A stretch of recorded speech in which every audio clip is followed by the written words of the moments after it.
Hello students, welcome to my English class. This is Sachin Sangwan here और आज हम पढ़ेंगे poetry wind.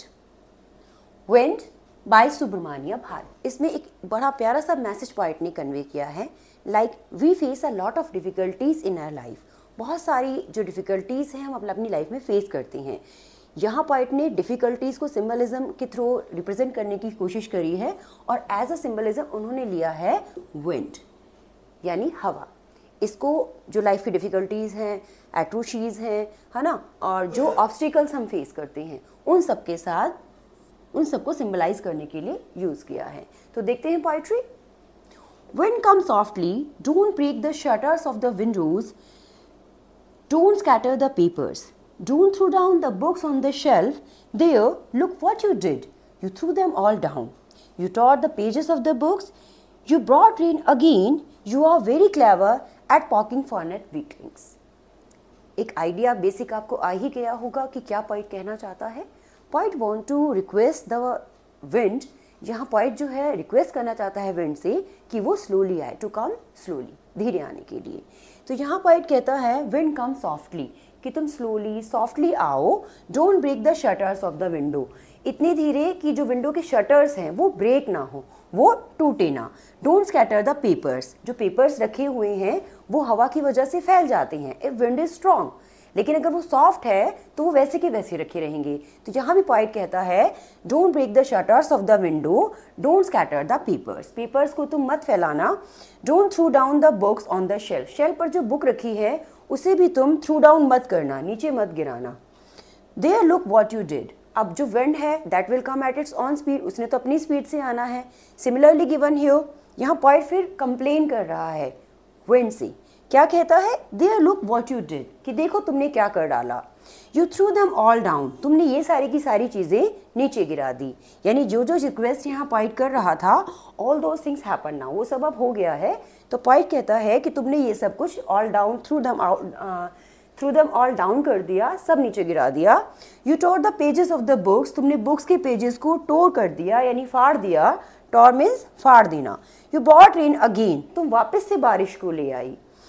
You are very clever at poking fun at weaklings, तुम्हें बड़ा ही मज़ा आता है, तुम बहुत ही चालाक हो। Clever you know very well, चालाक के लिए यूज़ हुआ है। किस चीज़ के लिए चालाक हो? To poking fun means making fun, मजाक उड़ाना। किसका मजाक उड़ा रही है यहाँ पर? विंड ने किसका मजाक उड़ाया? विंड ने मजाक उड़ाया वीकलिंग्स का। वीकलिंग्स मीन्स जो कमज़ोर हैं। तो यहाँ पोइट यही कहना चाहता है कि आप अगर लाइफ में रिक्वेस्ट करेंगे कि डिफ़िकल्टीज़ ना फेस करनी पड़े, प्रॉब्लम्स ना आए, दैट वुड नेवर हैपन, वो कभी नहीं होना।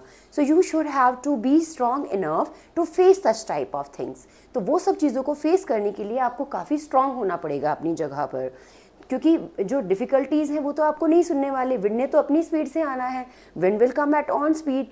विंड गॉड जो है वो तो अपने तरीके से काम करेंगे। तो यहाँ पर आपको अपने आप को फॉर्म स्ट्रॉन्ग रिप्रेजेंट करना है। यहाँ पर विंड ने देखो कितना डिस्ट्रक्शन किया, टॉर द पेजेस करा, है ना, बॉट रेन करा, और किसका मजाक उड़ाया? वीकलिंग्स का। बट अगर यहीं पर आप स्ट्रॉन्ग होते तो ऐसा कुछ नहीं होता। आई hope this stanza is very clear. यहाँ पर इसकी जो फिगर्स ऑफ स्पीच है वो भी हम देख लेते हैं। Don't don't don't, each and every line 1 2 3 all 3, है ना, हैज बीन स्टार्टेड विद, किसके साथ शुरू हुई है? डोंट के साथ। अगर सेम वर्ड के साथ बार बार कोई लाइन जो है, जैसे ये वाली, फिर नेक्स्ट वाली, इस तरह से स्टार्ट होती है, बिगिन होती है, तो वहाँ एनाफोरा होता है। Which figures of speech is here then? यहाँ हो जाएगा एनाफोरा। यहाँ एनाफोरा यूज हो गया है ना। और यहाँ पर जो पोइट है वो विंड को as a human being treat कर रहे हैं, तो यहाँ पर पर्सनिफिकेशन भी होगा। यहाँ पर क्या हो जाएगा? पर्सनिफिकेशन, क्योंकि as a human being, as a god we are treating the wind here, तो यहाँ पर पर्सनिफिकेशन। Got it? यहाँ पर देखिए you same condition as been given here. यहाँ पर देखिए सेम कंडीशन जो यहाँ गिवन है वो यहाँ भी गिवन है, तो यहाँ भी क्या हो जाएगा? एनाफोरा। यानी यहाँ पर भी जो ये लाइंस हैं, एंड वाली लाइंस हैं, this one and this one, all are being started with you, सारी की सारी यू से स्टार्ट हुई हैं। तो यहाँ क्या हो जाएगा? एनाफोरा। यहाँ पर एनाफोरा हो जाएगा।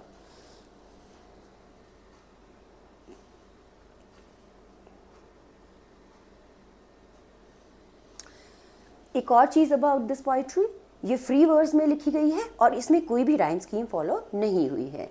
This type of question can also be asked in your exam. These type of question may also be asked in your exam. इस तरह के क्वेश्चन पूछे जा सकते हैं कि फ्री वर्ड्स में है या कोई राइम स्कीम गिवन है, तो you will mention free words. ये पोइट्री किस में लिखी गई है?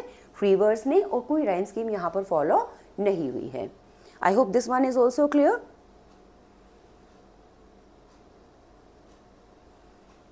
One more thing you can see, you and you, it is being used here. You यहाँ पर यूज हुआ है, तो सेम लाइन के मिड में, लाइन के बीच में अगर सेम वर्ड रिपीट होता है तो वहाँ हो जाता है रिपीटिशन. तो यहाँ पर क्या फॉलो हुआ?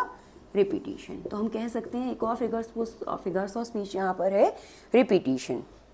आई hope this tense is very clear to you. Let's go to the next one. Frail crumbling houses, crumbling doors, crumbling rafters, crumbling wood, crumbling bodies, crumbling lives, crumbling hearts. The wind god winnows and crushes them all. He won't do what you tell him. So come, let's build strong homes. Let's join the doors firmly. Practice to form the body. Make the heart steadfast. यहाँ पर poet क्या कहना चाहता है? वही same message जो हमने first stanza में देखा. Like frail crumbling houses, frail crumbling doors, crumbling rafters. It means जो भी चीज़ फॉलिंग है, क्रम्बलिंग मीन्स फॉलिंग या कोलैप्स्ड, खराब होने वाली है, वीक है, फॉलिंग है, तो उन सब चीज़ों को जो विंड गॉड है वो गिरा देता है. यानी अगर आप अपनी लाइफ में वीक हैं तो ऑब्वियसली जो डिफ़िकल्टीज आएंगी आप उनसे ओवरकम नहीं कर पाएंगे. So you should be strong enough. वही चीज़ यहाँ पर है. Frail crumbling houses, crumbling doors. जो हाउसेज क्रम्बलिंग हैं, जो डोर्स क्रम्बलिंग है, जो राफ्टर्स इज अ बीम जो रूफ को सपोर्ट करता है, दैट इज कॉल्ड राफ्टर्स. तो जो क्रम्बलिंग राफ्टर्स हैं यानी कोलैप्स्ड हैं, फॉलिंग हैं, गिरने वाले हैं, कमज़ोर हैं, है ना. Crumbling is representing such type of words. यहाँ पर crumbling woods, crumbling bodies, crumbling lives, crumbling hearts. तो ये सब जो चीज़ें हैं जो क्रम्बलिंग हैं, फॉलिंग है ना, कोलैप्स्ड हैं, कमज़ोर हो चुकी हैं, उन सब के लिए जो विंड है या फिर डिफ़िकल्टीज़ हैं वो नहीं है. यानी वो डेफिनेटली चीज़ें यहाँ पर सर्वाइव नहीं कर पाएंगी. तो पॉइंट हमें क्या कहता है? The wind god winnows and crush them all. तो जो विंड गॉड है वो विनोज करेंगे. Winnows, what is winnows here? It is a process जिसमें जैसे कि जब अनाज होता है उसको हम फटकते हैं. किस लिए फटकते हैं? विनो किस लिए करते हैं? कि जो उसके अंदर ख़राब चीज़ें हैं, लाइक जो उसका कूड़ा करकट होता है, लाइक उसमें कुछ जो स्टेम होती है उसके डंठल आ जाते हैं, तो उस आर वीक, क्योंकि अनाज जो होता है उसमें वेट होता है. बट जो अदर चीज़ें अनाज के साथ मिली हुई होती हैं, ग्रेन के साथ मिली हुई होती हैं, वो लाइट वेट होती हैं.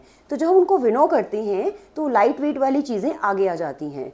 तो यहाँ पर भी जो विंड गॉड है वो विनो कर रहे हैं और जितनी भी कमज़ोर चीज़ें हैं, है ना, उन सबको क्रश कर देते हैं. All the weaklings are crushed by wind god when it winnows. जब विंड गॉड विनो करते हैं यानी फटकते हैं तो जो वीकलिंग्स हैं उन्हें क्रश कर देते हैं. That's why the poet is suggesting us to be strong enough. इसलिए पोएट हमें सजेस्ट करते हैं कि हमें बहुत स्ट्रॉन्ग होना चाहिए अपनी जगह पर. He won't to what you tell him, so come let's build strong homes. अब यहाँ ही किसके लिए यूज़ हुआ है? He is used here for wind god. और यहाँ एक फिगर्स ऑफ स्पीच भी साथ साथ हम देख लेते हैं. Here will be personification. यहाँ पर्सनिफिकेशन हो जाएगा. अब क्यों पर्सनिफिकेशन होगा? Because wind is not a person. Wind कोई पर्सन तो है नहीं. Even then the poet has told wind, called wind as he. फिर भी पोएट ने यहाँ पर विंड को ही कहकर बुलाया है. That's why here will be personification. तो यहाँ पर्सनिफिकेशन हो जाएगा. That is literary device which is very very important. ये हमने देखा. So come last build strong homes. अब पोएट कहता है he won't do what you tell him, कि गॉड ने तो नहीं किया, विंड गॉड ने तो वो नहीं किया जो तुमने उससे कहा. तो सो come last build strong Holmes. तो पोएट सजेस्ट करता है कि हमें ही अपने आप को चेंज कर लेना चाहिए. लाइक हमें कैसे होम बनाने चाहिए? Our home should build strong. हमारे होम्स स्ट्रॉन्ग होनी चाहिए. Let's join the doors firmly. जो हमारे घर के दरवाजे हैं उनको फर्मली हम ज्वाइंट करें, मजबूती के साथ. फर्मली मीन्स स्ट्रांगली, मजबूती के साथ हम उनको ज्वाइन करें. Practice to form the body. और हमारी बॉडी भी फर्म होनी चाहिए, स्वस्थ होनी चाहिए, मजबूत होनी चाहिए. मेक द हार्ट स्टीट फर्स्ट, और यहाँ तक कि जो हमारे हार्ट हैं, दिल हैं, उन्हें भी हमें मजबूत रखना चाहिए। यानी कि अगर हमारा दिल कमज़ोर है तो लाइफ की जो डिफ़िकल्टीज़ हैं वो हमें बहुत ज़्यादा लगेंगी और हम सर्वाइव नहीं कर पाएंगे, उनसे ओवरकम नहीं हो पाएंगे। So we have to face all the difficulties in life with strong heart. यही पॉइंट यहाँ मैसेज दे रहा है। Let's see the literary device here. एक तो हमने ऑलरेडी कर ही ली है, लाइक पर्सनिफिकेशन तो we have already done. Personification हमने यहाँ पहले ही कर लिया है। सी द अदर वन, यहाँ पर देखिए, crumbling crumbling crumbling. This particular word has been repeating many times in the poetry here also, है ना? You can see many times crumbling crumbling has been used. So such type of device is called repetition. जब same word बार बार कहीं poetry में use हो तो वहाँ repetition हो जाता है। क्या हो जाता है? Repetition. So here is also used repetition in this poetry. तो यहाँ पर repetition use हुआ है। ये हमने already कर लिया है personification के लिए, है ना? And wind, winnows, WW, है ना? तो अब यहाँ हम देखते हैं WW का रिपीटेशन हुआ है। तो इफ़ द फर्स्ट वर्ड और sound we can say if the sound of the beginning of the word is being repeated in the same line, तो वहाँ होता है एलिट्रेशन। हमने बहुत बार ये किया हुआ है। तो यहाँ कौन सा लिटरेरी डिवाइस यूज होगा? एलिट्रेशन। यहाँ एलिट्रेशन हो जाएगा, alliteration. I hope this stanza is very clear. Let's go to the next one. Let's see the next stanza now. This is the last one. Do this and the wind will be friend with us. The wind blows out weak fires. He makes strong fires roar and flourish. His friendship is good. We praise him every day. अब यहाँ पर poet ने क्या कहा है कि जो चीज़ें थी हमारी वीक, उन सबको हम स्ट्रॉन्ग कर लें तो क्या होगा? डू दिस, वो सब हम कर लें, and the wind will be friend with us. जो विंड है वो हमारी फ्रेंड हो जाएगी, यानी वो हमें हार्म नहीं करेगी, यानी डिफ़िकल्टीज हमें परेशान नहीं करेगी। The wind blows out weak fires. Wind किसको ब्लो आउट कर देती है? अगर फायर वीक है तो, like you have a candle, उसको आपने ब्लो किया हुआ है, तो अगर हवा चलेगी, विंड होगी, तो क्या होगी? वो कैंडल क्या हो जाएगी? वो ब्लो ऑफ हो जाएगी, बुझ जाएगी, है ना? But he makes strong fires roar and flourish. लेकिन कहीं अगर बहुत तेज़ आग लगी हुई है और हवा चल जाए तो क्या होगा? वो स्ट्रॉन्ग हो जाएगी और ज़्यादा। वो फायर अगर स्ट्रॉन्ग है तो वो रॉर करेगी, फ्लरिश करेगी।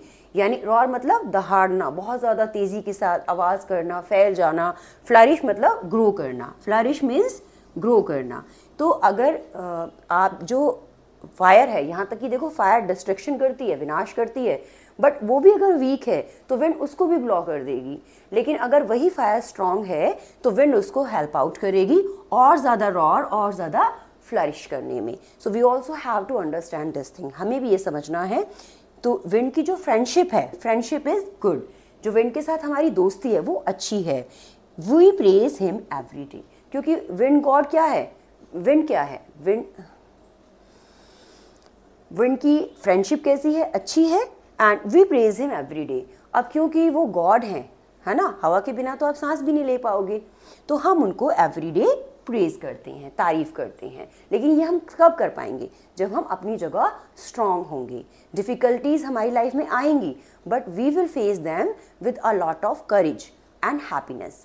खुश होकर, करेज के साथ कि ये टाइम जो है ये भी बीत जाएगा, this particular time slot will also pass on. तो ये सोचकर हम कि वो गुजर जाएगा, इसको फेस करें हैप्पीनेस के साथ, जॉय के साथ, एंथुसियाज्म के साथ। तो ये सारी चीज़ें पॉइंट हमें यहाँ पर मैसेज करते हैं।